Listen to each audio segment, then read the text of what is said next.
A federal government shutdown averted as Congress passes a short-term spending bill to keep the doors open through next week. But spending in San Diego may be drastically reduced in the face of a larger than expected deficit. We don't have a choice. If we stay where we're at right now, we'll have a 20th century Marine Corps in the 21st century. Camp Pendleton Marines are going high-tech and gearing up for the future. People are on this list who do not deserve to be on the list. They're on it because of where they grew up, who their family is, for ridiculous things. A secret database is about to go public, and a San Diego group is ready to protect people who find themselves on it. KPBS Evening Edition starts right now.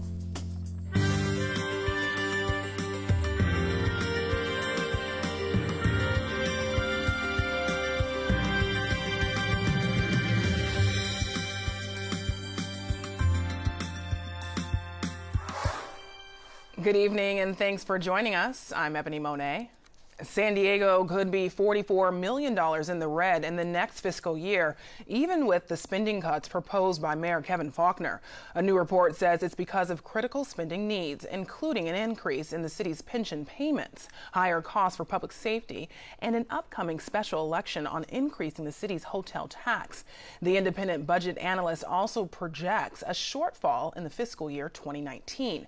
The city council is set to begin budget hearings Wednesday.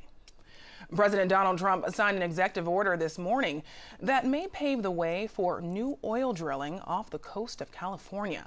The order calls for possibly opening the Pacific, Arctic, and Atlantic Oceans for new oil and gas drilling after undergoing reviews.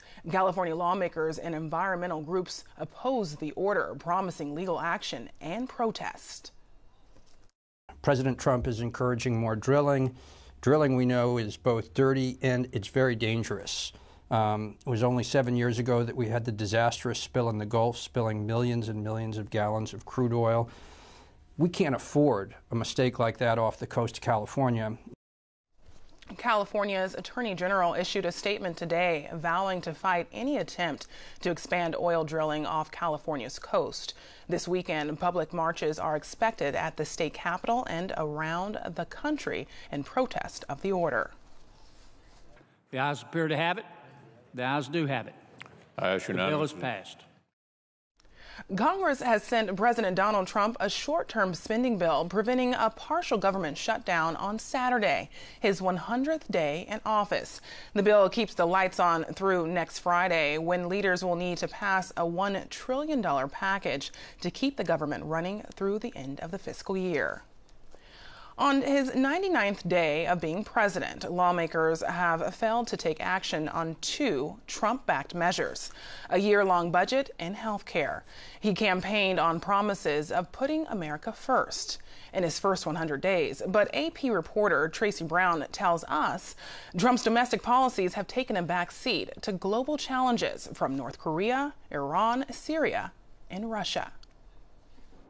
Donald Trump capturing the Oval Office, vowing to change America's priorities.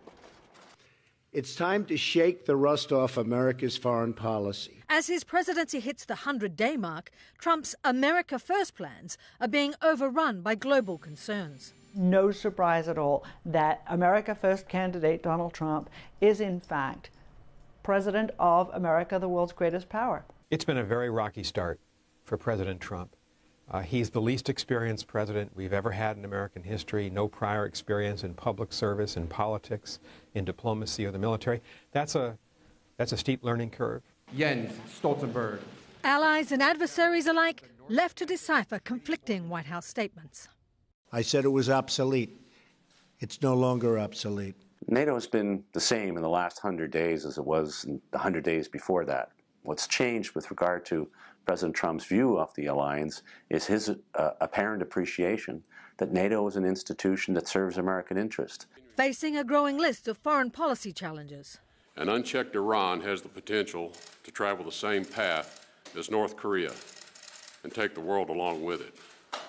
Trump hoping a successful Mar-a-Lago summit with Chinese President Xi Jinping will welcome in new efforts to curb North Korea's nuclear ambitions. I'm not so sure that will be the case if you look at the reality that President Obama and President George W. Bush, as well as President Bill Clinton, faced. They all counted on the Chinese. The Chinese never really came through. Setting an aggressive foreign policy tone, Trump demanding a full review of Iran policy. And after a chemical attack in Syria that killed more than 80 civilians, ordering a missile strike on an airbase to punish President Bashar al-Assad. The question for us is, was this a reaction to the shock and horror of the sarin chemical weapons attack? Or was it part of an evolving strategy? Pushing sanctions on those considered responsible for the chemical weapons, Trump's approach to Syria will still require Russian cooperation. But allegations of Russian meddling in the US presidential race still casting a long shadow. I think most of our authorities believe that the Russians intervened, and it is shocking that President Trump is not defending America. It's an extremely weak response. Abandoning the Trans-Pacific trade deal, the US has yet to rip up or redo other international agreements, including NAFTA and the Paris Climate Accords. But Trump's still demanding a bigger, better US border wall with Mexico. We will build a great wall along the southern border. Some promises not yet set in concrete. Tracy Brown, Associated Press. Some city officials in Los Angeles have marked Trump's first 100 days by calling for his impeachment. They passed a resolution saying the president should be investigated for any high crime or misdemeanor that could lead to impeachment proceedings. The LA Council has passed several resolutions opposing Trump's actions in office. Governor Jerry Brown has signed into law a $5 billion a year gas tax. He's been touting the bill as a way to fix the state's crumbling roads. It raises gas taxes by 12 cents a gallon in November and another 7.5 cents by 2020. The car registration rates will also go up from $25 to $175. Depending on the vehicle value. The money will be split almost evenly between state highways and local roads. State Republicans oppose the measure, saying it would hurt people struggling to make ends meet. This week, the Marines have been testing advanced technology at Camp Pendleton, drones and unmanned subs. It's part of the military's attempt to speed up the process of getting these types of equipment into the field. KPBS reporter Steve Walsh has the story. We're out here at Red Beach on Camp Pendleton, where the Marines and Navy are testing high-tech equipment that they're looking at buying over the next couple of years. If we stay where we're at right now, we'll have a 20th century Marine Corps in the 21st century. Like the military as a whole, the Marines realized that they were focused on desert warfare for over a decade, while the Chinese, Russians, even the North Koreans were becoming more high-tech. To catch up, the Marines are looking at buying technology off the shelf. So some of the equipment on display here today has been in development by the Navy for years. Other things, like this hyper sub, has been developed privately, just by a guy with an idea. The futuristic sub created by a Florida company carries a $10 million price tag. A San Diego company, Ocean Aero, is testing an unmanned sub that can survive on wind power while it maps the bottom of the ocean. It was developed with private money for the oil and gas market. At Pendleton, the owners were showing how it could map Red Beach ahead of a Marine landing. The Marines are saying that some of this equipment may actually never see the light of day, while other things might be in service in the next couple of years. Reporting from Red Beach at Camp Pendleton, Steve Walsh, KPBS News. California is trying to get control of its medical marijuana industry with some new rules for growing, testing, and selling it. A draft of those regulations was released today, and the State Bureau of Marijuana Control says the medical pot industry hasn't been comprehensively regulated, and they're trying to get those guidelines in order while also getting ready for the legalization of recreational marijuana. We're nearing the end of the first school year under the new rules tightening vaccination requirements for California kindergartners. Reporter Joe Girardi with our media partner iNewsSource says vaccination rates in the county are rising. Nearly 95% of San Diego County kindergartners were up to date on their vaccinations this school year. That's the highest figure in at least 16 years. Previously, parents had the option of exempting their children from vaccinations if they said it conflicted with personal or religious beliefs, but a 2015 law largely did away with such exemptions. And it seems as if that law is having its intended effect. The proportion of San Diego County kindergartners with such an exemption fell by more than half since last year. 177 kindergartens do not have a single student with a personal belief exemption this year. Previous iNews Source reporting found that more than half of all unvaccinated kindergartners in San Diego County had a personal belief exemption. The law was passed following a measles outbreak at Disneyland in late 2014 that sickened more than 100 people.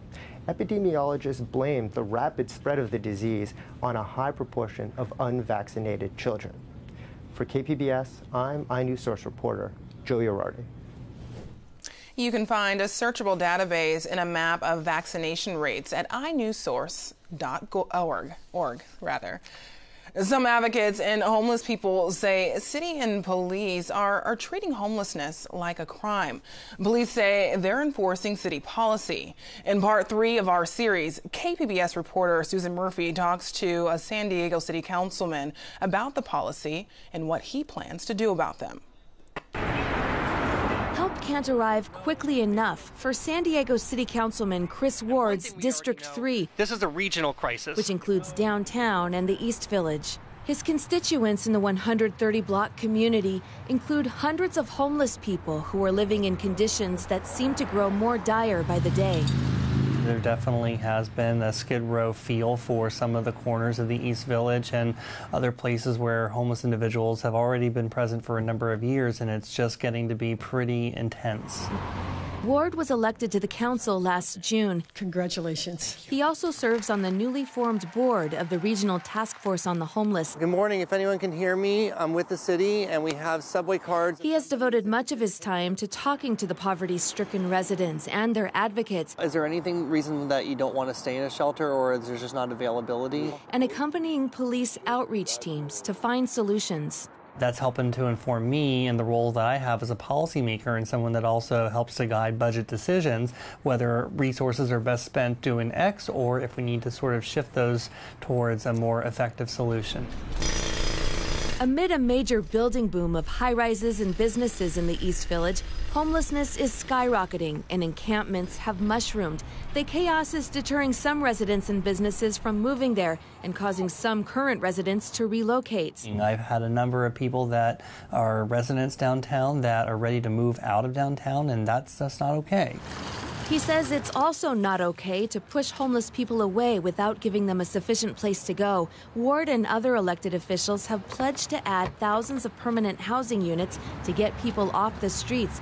But in the meantime, the city is struggling to manage the crisis. We definitely need to appreciate and recognize that we have policies, we have laws on the books so that we do keep our sidewalks clear and that they are, any members of the public are able to walk around the neighborhood unimpeded. Keeping the sidewalks clear requires the 1,300 people who sleep on the stretches of cement to pack up and relocate daily. Ward says it's important for sanitation.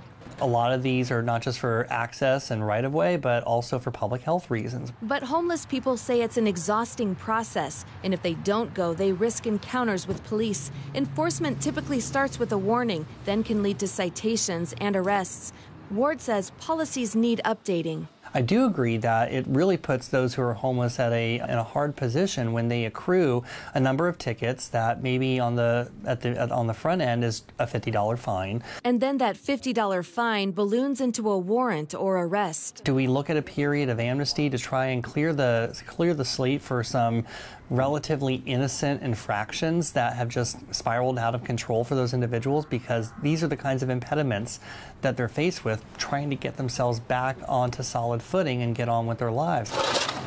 Another issue is the weekly homeless sweeps that the city calls abatements. Police and city workers arrive at particular East Village streets every Monday morning to clean. They force people to clear their belongings from the sidewalk or risk losing it or receiving citations. A city spokesman says the weekly sweeps net an average of 7 tons of waste. Ward recently observed the process.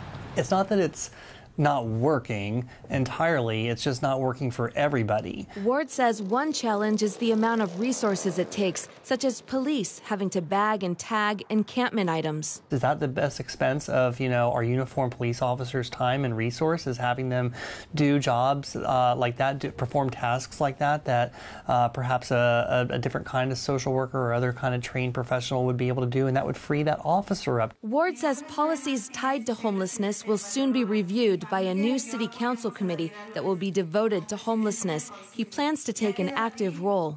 We will be able to have a more focused effort on all of the policy questions, whether they are decriminalization questions, whether they are police resource questions, whether they are our overall comprehensive strategy. How do we address this as a city? These are the kinds of things that we'll be tackling. Susan Murphy, KPBS News. Saturday marks 25 years since the Los Angeles riots. The looting, fires, and violence lasted days as people lashed out following the Rodney King trial verdict. A New York Times photographer was on the ground capturing images of an unrest when he found himself in trouble. He returns to LA to reflect.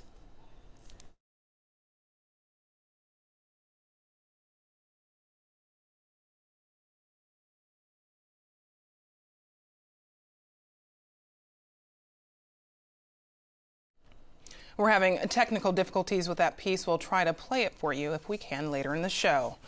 Right now, you could be listed in the state's gang database and not know it. But in January, a new state law will go into effect requiring law enforcement to let people know if they're being added. The law will also give people in the database the right to appeal. KPBS reporter Claire Tragesser says a San Diego advocacy group is preparing a legal team to help fight gang designations in court. Terry Spears is getting ready for the Sunday grand opening of his barbershop, Custom Cuts in National City. He grew up in Southeast San Diego and went to school to train as a barber. But he's also a documented gang member, even though he says he's never been in a gang. They said if you get documented if you get contact more than 5 times with gang members. That can be family members or childhood friends, which is how Spears was listed. A law has long been on the books in California that says people who associate with known gang members are seen in a gang neighborhood or wear gang-related clothing can be classified as gang members. In 1997, those classifications were digitized into the Cal Gang database. Spears says the gang designation has been a big challenge in his life, and he's had problems when stopped by the police. One time, they took my car because I documented, and then it messed up my whole work. My car was gone for 2 weeks. When you're on this list that was previously secret, a police officer could look it up and then use that to hold you up to conduct a search that would later likely hold up because they can use your documentation as probable cause. Defense attorney Danielle Iredale is working with the nonprofit Pillars of the Community to help Spears and 10 others get off the gang database. People are on this list who do not deserve to be on the list. They're on it because of where they grew up, who their family is, for ridiculous things. She's planning to appeal the gang designation for her clients, which includes asking for documentation for why those people are considered gang members. Then she can take the issue to court. We get to take it out of this agency that's been able to make these decisions based on how they feel that day, and you get to appeal it to a judge. She just started the process for Spears, but is hopeful she can get him off the database so he can go on with his life. Claire Tragesser, KPBS News. Saturday marks 25 years since the Los Angeles riots. The looting, fires, and violence lasted days as people lashed out following the Rodney King trial verdict. A New York Times photographer was on the ground capturing images of the unrest when he found himself in trouble. He returns to LA to reflect. 1, 2, 3, 4, 5, all these guys.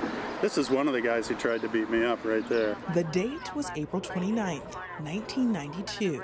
Photojournalist Bart Bartholomew was on 71st in Normandy, surrounded by an agitated crowd, moments after a jury acquitted 4 Los Angeles police officers in the Rodney King beating trial. As I was returning to my car here on 71st Street, I was surrounded by real angry folks, and they were pummeling me. No one knew then the anguish and frustration would swell into the Los Angeles riot. I felt the presence of some guy behind me, like just over my shoulder, and he was saying, "You got to get to your car, you got to get to your car, and you got to get out of here." The directive was coming from Tim Goldman, who lived nearby. Easily should have been the first fatality of the riots, and I wasn't because of Tim coming to my aid. 25 years later, the men met in the same South Central neighborhood. This is where that line was. Right? Well, it's just in my heart, and that was the way I was brought up, to help other people out, and I just don't like seeing, defenseless people taken advantage of. Bartholomew is still grateful. There's a saying in the Torah, if you save one man's life, you've saved the world. And Tim did that day. A warm-up just in time for the weekend. Erin Calandra has tonight's forecast. We have a beautiful night and a beautiful couple of days ahead of us. Looking at the radar and the satellite, well, we don't see much of anything going on across California, especially down here in San Diego. Taking a look across the county, well, it looks pretty dry. Not even much cloud coverage for us for tonight. So 60 degrees for our overnight low, mainly clear skies. If you're going to be outside, it's going to be pretty pleasant for you. Taking a look across the region, in Borrego Springs, 57 degrees. Mount Laguna, well, that's the chilly spot, 40 degrees. Ramona, 50. Poway, 53. Oceanside, 48 degrees. And in Alpine, 51 degrees. Those are our overnight lows. We've been talking about this high pressure system for the last couple of days. Well, by Saturday, it's going to be over Nevada, which means we're going to get dry, warm air into the San Diego area, which means it's going to be a gorgeous beach day. If you don't have any plans, you might want to consider hitting up the beach for your Saturday. Look at these temperatures. Sunny and very warm, 85 degrees. By Sunday, well, it cools down just a little bit to 78. And for the beginning of the work week, which I know we don't want to think about quite yet on our Friday, it's going to be a bit cooler, 76 degrees with plenty of sunshine. And we're just going to hover right around the mid-70s for the rest of the work week along the coast. Now, inland, it's going to be a bit warmer, 88 degrees on Saturday, 87 Sunday. And that's how it looks pretty much for Monday, 83, 82 on Tuesday with lots of sunshine. We might see a few clouds on our Tuesday, but nothing that will be too disruptive. In the mountains, it's a bit cooler. If you don't like the heat, perfect place to get away. We're actually talking about the 50s for our high on Saturday. Sunday, though, it warms up to 67 degrees, lots of sunshine. 68 on Monday, and by Tuesday, we're back in the 70s in the mountains. So 70 degrees with lots of sunshine on Tuesday. Wednesday, 74 degrees. Just a gorgeous, pleasant day for us. Here in the deserts, it's always a bit warmer, right? So 89 degrees on Saturday, Sunday, 92 degrees, plenty of sunshine. By Monday, though, 95 degrees, and look at our Tuesday and Wednesday. We're talking nearly 100 degrees. Our highs are going to be 98. Our lows on Tuesday, 61 degrees. So it's going to be pretty warm for us in the middle of the work week. For KPBS News, I'm Erin Calandra.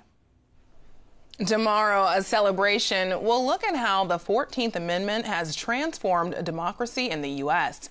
City Heights Law Day will also have free legal help at the Weinart Library. Producer Brian Myers shows us how this event helps push back against misinformation.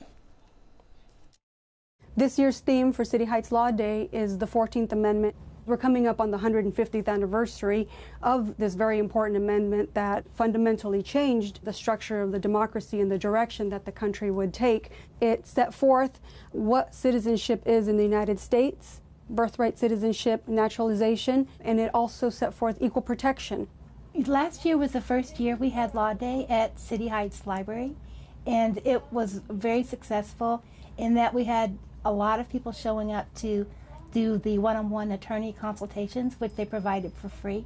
And it looks like this is something that we'll be doing from year to year, to provide those consultations, but also information about individual rights, and also get people used to speaking to an attorney to find out what their rights are.